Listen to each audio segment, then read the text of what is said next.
Now this next conversation, I've been interested to have this for a while because Bang and Mikey always put the clips from national media and even some local media. I know my Twitter thread ruffled some feathers a couple days ago, but guess what? I don't give a fuck. Can't none of y'all fight me. So I want to talk about the media scrutiny around Caleb Williams because I really feel like it is like gone to another level so far in this early season. Now we all know he was going to face a decent level of scrutiny just because he was the number one pick. Not only just the number one pick, he was called the generational talent. He's the next Mahomes. A lot of people don't like that he played for USC, that, he's in his own world. He's a little Hollywood. He's the first NIL quarterback, superstar quarterback of that era, to be real. He paints his fingernails. And, of course, also after the Seth Wickersham story came out by him wishing he'd have went to the Vikings. And on top of all of that, you got the fact that he's the Chicago Bears quarterback, a team that I believe there is a Bears tax in national media because they just don't want to see the Bears win. I have no logical reason for that. To me, it's just like how they talk about the Knicks. Like, I think that people just like talking about the Bears and they want this kid to fail. My personal opinion is this. Now, from the local media, I find it very funny, and I'm going to say this again, that we are so hell-bent and adamant about telling everybody what a generational or what a franchise quarterback looks like when we have not had one in Chicago. We hold this man to ungodly standards. We in camp counting reps. And I said this on my podcast this morning, and I'm going to continue to say it. Fans should not be allowed in training camp. And not only should fans not be allowed in training camp, I believe media should have our access. I'm saying this is member of the media should be cut. I'm going to be 100% real with you. I don't believe we should be able to describe in great detail what goes on in practice because this is practice. And this is not just a Bears thing.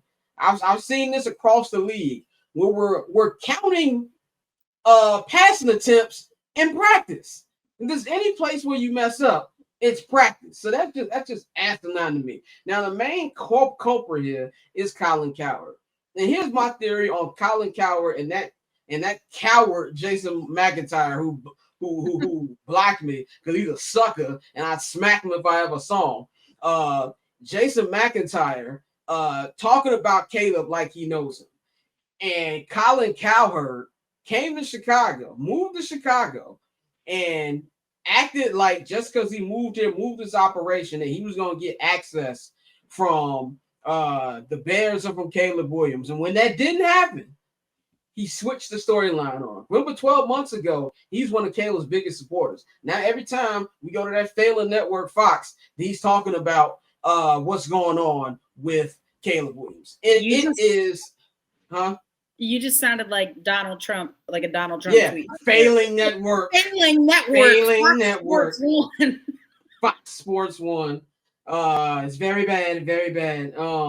But that's what I feel about this. And I feel like since Caleb and his team are no longer given that access, it's bringing Caleb down. And they're going to be doing this every week. They're doing this in the games ain't started yet. He could go out there and kill for 4 games. Let's just say he put up a stinker on Monday Night Football against Jaden Daniels. Oh, they should have. I'm prepared for all the BS this year. I'm telling you, it's going to be bad. I'm going to go to you first, man. What's your thoughts on this and everything going on? And I stand by every word I said, by the way. Go ahead. First of all, I did not know you was blocked by Jason McIntyre. He probably needs to block me too. He's a sucker. He would block me too if I was on Twitter like that heavily. Him and Sam Acho. Look, I understand this comes with the territory that he's the number 1 pick in the draft from USC by way of Oklahoma, by way of Gonzaga Academy in D.C. He's been a big market all his life, for the exception of Oklahoma, but also with Oklahoma being a top flight program and being a number 1 quarterback in his class and all that stuff. That comes with the territory. Totally get it. Totally understand it. But it's very clickbaity. And that's why I don't like this. And as somebody that works in the media in the way that I do, like, I know clickbait when I see it. I know when you're trying to draw ratings when you see it. And that's why I typically look at this at sports television as comedy or a drama. Look, I was making fun of you because I know you love the Bear, and I was like, yeah, this is like watching the Bear. This is like watching a TV show, because I know it's clickbaity when you telling people that people are going to be a bust after their first year. Like CJ Stroud, not saying that he was a bust, but he had a down year his sophomore year.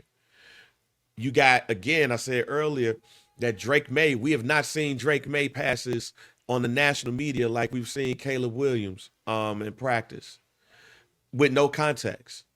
JJ McCarthy, can the national media sit up and tell us how JJ McCarthy has been in practice? No, they cannot. But yet they continuously say that JJ McCarthy is going to lead the Minnesota Vikings to the NFC Championship game. They consistently say that the New England Patriots could be a fringe playoff team because of Mike Vrabel is going to get the most out of Drake May. But they ain't seen no clips. Hell, not only if they not seeing no clips, I ain't heard nobody from Minnesota come on any network to talk about JJ McCarthy and what he's been doing in practice. I ain't heard nobody from Boston media come on national platform and the people talk who about. have, Diana Rossini said it is not looking good. Exactly.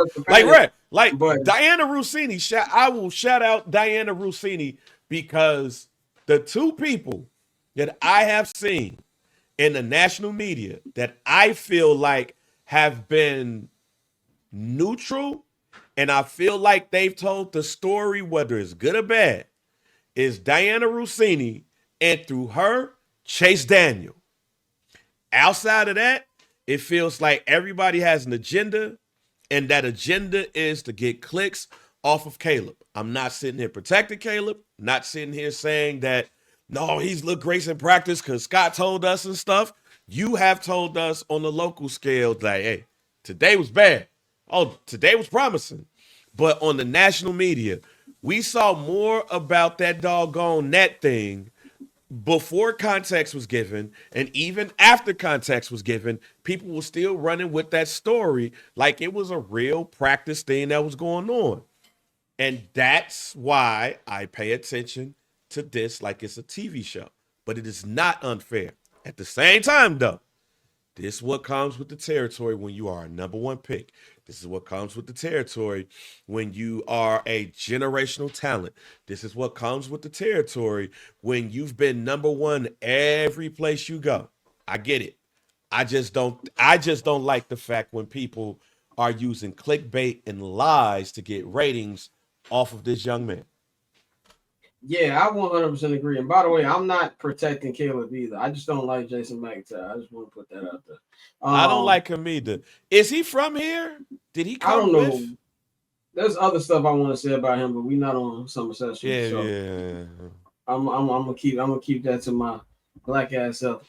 Dante, what do you think about the media scrutiny around Caleb so far? It comes to territory. You're the number one pick. You would herald this generational. As much as people don't want to acknowledge it, his team is a big part of that.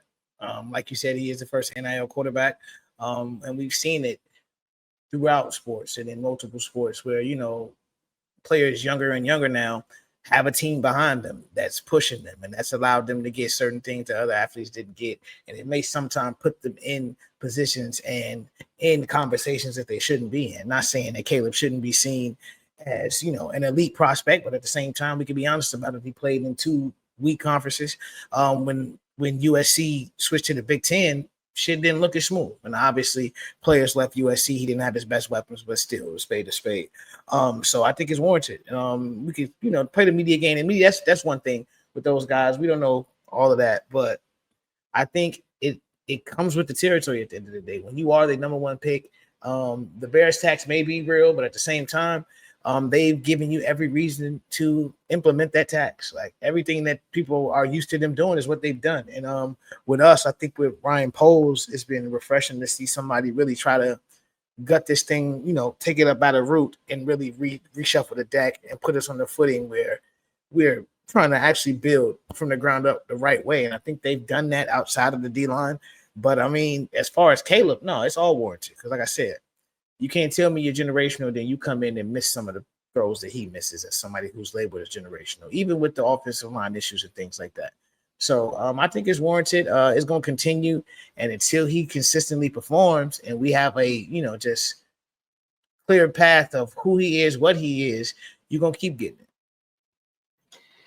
Courtney, what's your take on all this? I think Dante, I do agree that some of it is warranted. I just think they put a little more dip on their chip. But Courtney, what's your take on the scrutiny that he's been getting before he even really throws the ball in the second season? Yeah, no, I agree wholeheartedly. But again, it just comes with the territory. Again, you were the number one pick, have been touted as a generational talent throughout your entire collegiate career.